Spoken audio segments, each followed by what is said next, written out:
missed a lot of it. So what Laisha was referring to, I mean, I know what she's talking about dude that was on here, him talking the whole time. Because You kind of like, agree with him, right?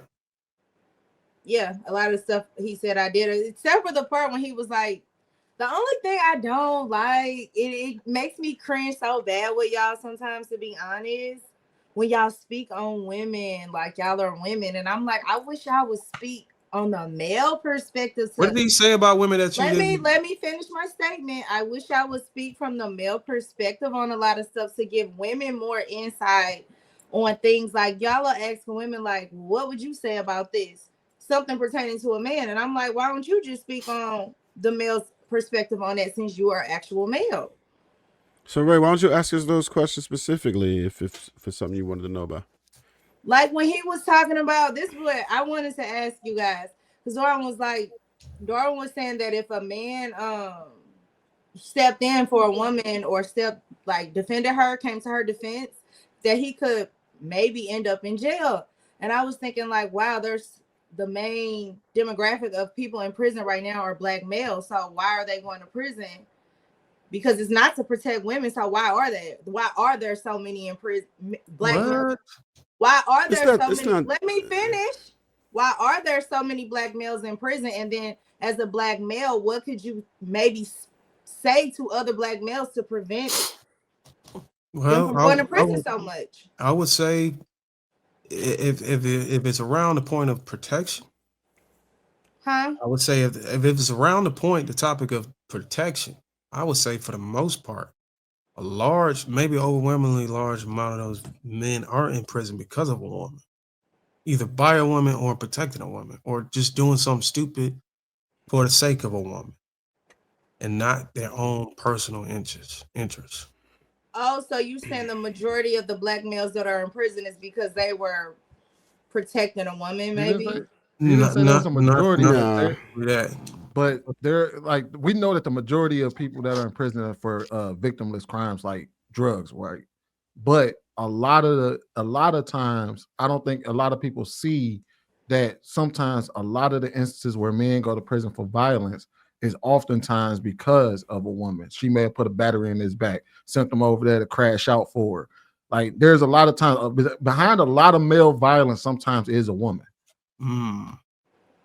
But not because he was necessarily protecting her, though. He could have been violent towards her too. You're right. It could have been in spite of violence from her. It could have been protection. It could have been him trying to do something stupid so he can get the money to take around a date. He's hanging with a crowd of guys, breaking and entering somebody. Like it's a variety of things. What? I'm pretty sure every one of us on the panel. You were saying they should have been trying to stay away from prison. I'm like, but they steady going to prison, and well, Ray, it's under 2% of black men that are actually in prison. Under 2%. No, I was saying out of the actual prison population, who makes it up? Well, yeah. Oh yeah. Well, that's yeah. Well, Sweeney went over that already. Well, yeah, but when you talk about, so the thing is that you're talking about a small minority, even though we may make up a majority of the prison, I think it's a large minority, because I still don't think we're the majority of the prison population, but we represent a large capacity of it. Does not mean that the majority of black men are going to prison. As a matter of fact, that's the reason, like, most of us are law-abiding citizens that ain't interested in trying to go to prison for any reason. So it's just like what we're asking y'all, what I'm asking you is for the men, because we know crash outs gonna be crash outs. Most men aren't crash outs. We're not trying to be crash outs. We ain't trying to go there. So that's why the last time you asked that question about the men and what we should be doing, I'm like, unless there is policies that protect vigilanteism. So for example, you heard about the woman that shot the two dudes, right? For her brother, right? Her brother was two dudes was jumping her brother, and she shot both of them. Guess what? She in jail right now on a $2.5 million bond. Can I say something? There's no protection for vigilanteism. So when I ask you, like, what do you actually expect of us when we're trying to protect? Not only are we trying to protect our lives, but the ones that we take care of in our lives, like our children, our women, like, our women, like our wife, our girlfriend, and our kids. Like, y'all expect us to go out there and start being crash outs with no protection that protects people who would go out there and defend your honor. It used to be a such thing as frontier justice, where if you did some bullshit, the community come in and fuck you up for it, and then everybody will be like, okay, we'll let that slide. That ain't the way it is no more. They said they frown upon vigilanteism. So I don't know what you expect us to do besides call the police for you, or you call the police. We got a whole system in place that says if you call these people, they're going to show up and put that nigga in chains, so to speak. Sweeney, I want to say something. Sweeney say something though, I don't want but to miss this point, Sweeney. I don't know if y'all noticed or not. I'm a YouTube head. I listen to YouTube all the time, and I listen to different, creators. I don't know if y'all know how big this broadcast is. 2 times I've only been on here a few times, but out of the few times that I've been on here, 2 of the topics that we spoke about on this panel, I heard 2 other big platforms talk about it. EYL, do y'all know that platform? They talk about financial. Yes.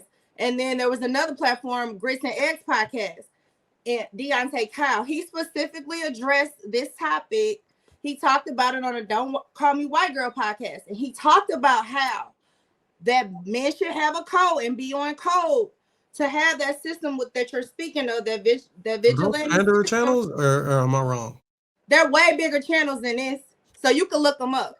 No, I know they're probably big. But I'm asking, listen to what I'm saying. Are they pandering channels? You may not realize it or not. People that have a bigger platform than you all still may be listening to these conversations, and they do.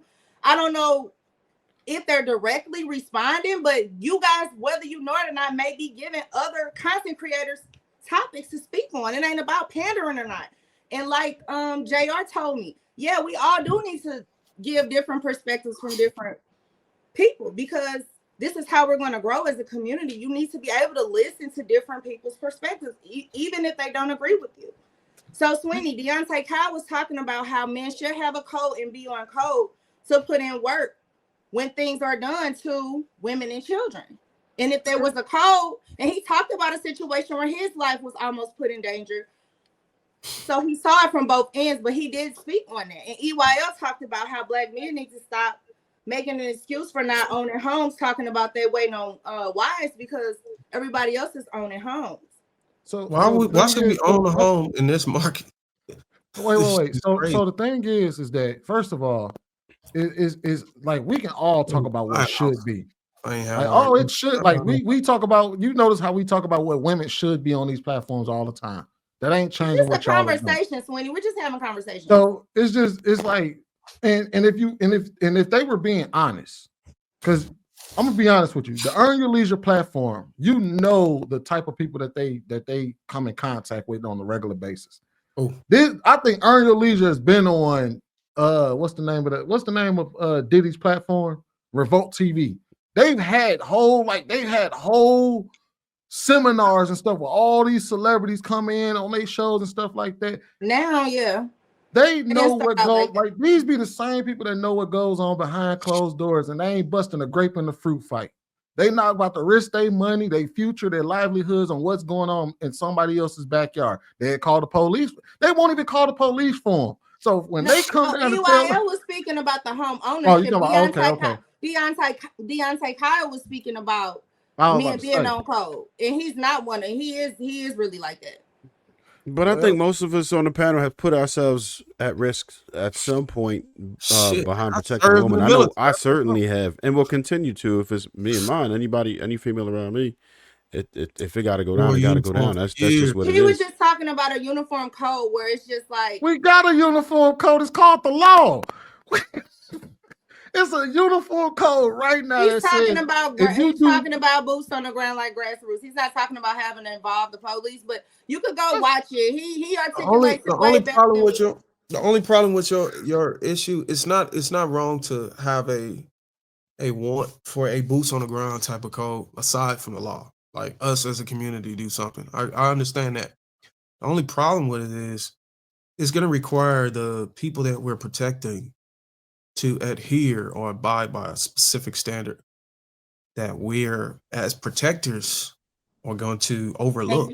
Can you tell us? And if they're moving in a way where they don't give a fuck about nothing we say, or we can't tell them to do anything, it's gonna be really hard to come and lay our lives down for those people. You get what I'm saying? But can you tell us as women what that code would entail of? Because like I remember saying a few weeks ago that if we did have like a vigilante type of system, I would support helping to bond men out, because a lot of times I think us as women, we want to see direct action. Like how one woman said, men don't correct men in front of women, they do it in private. But I felt like the women would feel heard if you did something to those men in front of us, or if you shun those men and you were like, oh yeah, you don't take care of your kids, bro, hell no, you can't come hang out with us, hell no, you can't come to the basketball game, hell, you know what I'm saying? So like, what do you need from the women for y'all to feel comfortable doing that type of stuff? You got to go back to history on how it used to be, how the societies used to be structured before there was a need for any police. We used to be able to police our own selves in our own communities. And most of the women and children abided by their households or their communities. We used to be able to lash out or bring consequences upon each other. But because of autonomy, the rise of autonomy, individual freedoms and stuff, now we had to enact a law enforcement agency to protect them, because they weren't going to be protected by people that wasn't covering them. So this is when like societies like the Roman Empire came to create. I got the solution for you. Like you had.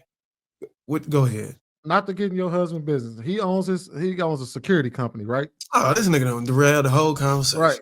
How much do he charge an hour to secure? He doesn't get it hourly. He gets a day rate, and that's usually about what, like 8? I do hourly. It's just I do a 4-hour minimum. Oh, it starts at a 4-hour minimum, and then if you want longer than that, you can do like a day rate, which is probably like 800. I'm gonna tell you right now, that is the going rate right there for protection.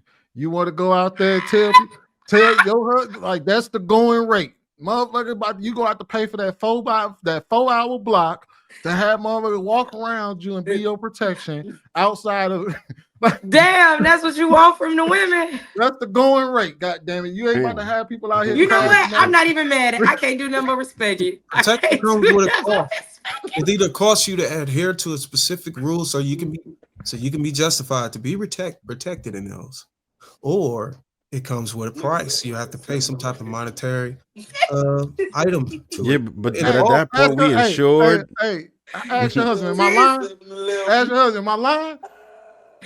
Look, he said, well, no, I'm not going to even ask him, because he tell me all the time. We talked about it the other day when we was watching the show. We was like, because he said how he be telling the women, he be like, I don't care. Like, leave me alone. And I'd be like, you know what? You probably say that to them because I've used up all your patience before you went to work. So I get it. I get why married men, you're right, Sweeney.